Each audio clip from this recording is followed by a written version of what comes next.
What's up, my fellow Vivers? Today we're going to be talking about some of the secrets that lead to success amidst the brilliant chaos of playing Beebo. When it comes to characters in Supervive, there's a lot to talk about, but I'm always baffled by how much I learned through playing a hunter consistently and picking up on new things 40, 50, or even 100 games later. In this case, I'll be sharing with you 6 secrets that will help take you from a good Beebo to a great Beebo. 2 for the bat, 2 for the bomb, and 2 for the slingshot. And guys, you'll want to stick around until the end to hear about what Beebo's secret superpower is in the early game. Without further ado, let's get into it. Starting things off, we have the Ghost Bat. One of Beebo's strongest characteristics is his left mouse button, and its ability to charge up his bat and knock enemies into walls for a stun. Now, if you've been playing Beebo for a while, you'll sometimes notice that your fully charged bat animation is completely hidden. This can be attained through a multitude of ways. The first and easiest is to throw your bomb out and then pick it up while holding down your left mouse button. This effectively hides the fact that you are still holding onto your fully charged bat while also removing the slow that Beebo suffers through charging it up, which can be a great way to surprise your opponents by reeling them in through taking your bomb out of the picture and then catching them off guard with a wall stun into an ult combo, for example.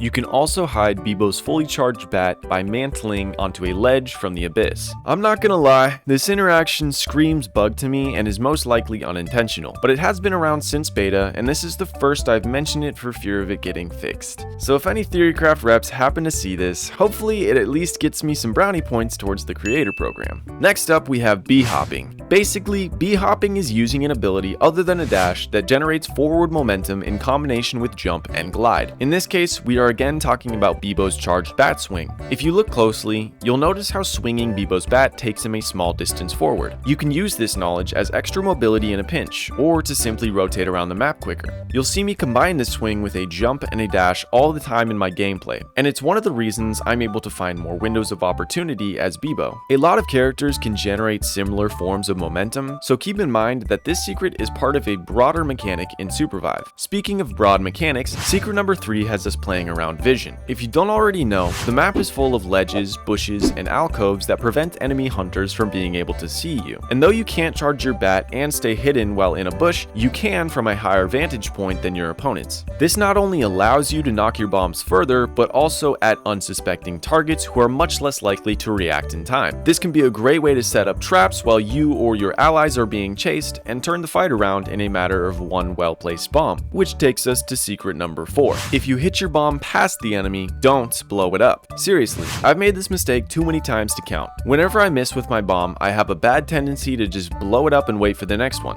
Instead, try and find ways to keep it in play. Again, opponents are going to be baited in by thinking that since you missed your bomb, they are safe to engage on you. They couldn't be more wrong. As long as you keep track of where your bombs are, you can use your charge bat and your ultimate to displace enemies onto your bomb. This is one of the more satisfying ways to land a bomb on someone, and I encourage you to play more around bombs that end up behind your enemies because there are still plenty of opportunities to make that work. Moving on to the slingshot. Beebo's right mouse button is the most versatile part of his kit. And though landing each individual Zeep on an enemy is great 90% of the time, 10% of the time, there's something better you could do. Now it is random, so you're not always going to have the one you want, but this is about staying on your toes and using the one you have ready to the best of your ability. I'm going to quickly run through what some of your best options are in more niche situations. Fire is the best for damage because it leaves a puddle that deals damage over time. This puddle also applies anti-heal, so hitting enemies who are low that you can expect will be the target of heal spells, or enemies that are going to be CC'd and unable to move by say an Luna or Void are your prime targets.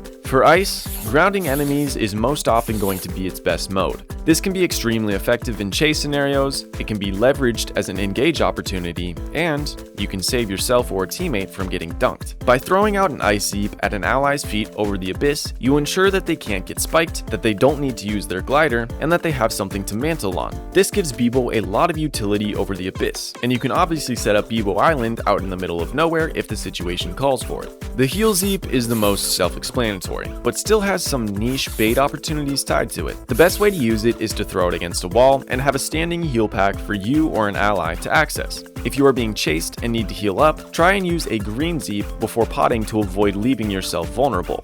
and then walk over the heal while you channel your pot when the coast is clear. Trust me, the little things add up. Bonus points if you can snipe an ally with one of these mid-fight. If you hit an enemy with a green Zeep, they may be baited towards you to try and contest the heal because it does work on enemies. This is a great opportunity to ult them, use the Ghost Bat technique, or assert your dominance with some good old-fashioned bomb posturing. You can even set up a grove of trees with the Zeep for all you gardeners out there. Finally, we have the purple pulley Zeep, the OG grabby. This one can be used as a great tool to pull enemies out of position, but you'll notice that it doesn't pull them all the way to you, which can make it difficult to collapse. Instead, pulling yourself to a wall nearby them and then looking for a stun with your bat will have you closing the gap much more effectively. Traversal is the best part about this Zeep, whether it be running away, chasing, or engaging. The other useful function of the purple Zeep is that it can pull your allies out of harm's way. Whether they are running from a team and you are in front of them, they are about to be CC'd somehow, or find themselves sketchily gliding over the abyss, you can help pull them to safety. Do note that this will pull them out of their dash and cancel out their movement if you mistime it, so you could absolutely troll them by accident. It's been done before. Now that's a lot of Zeep talk,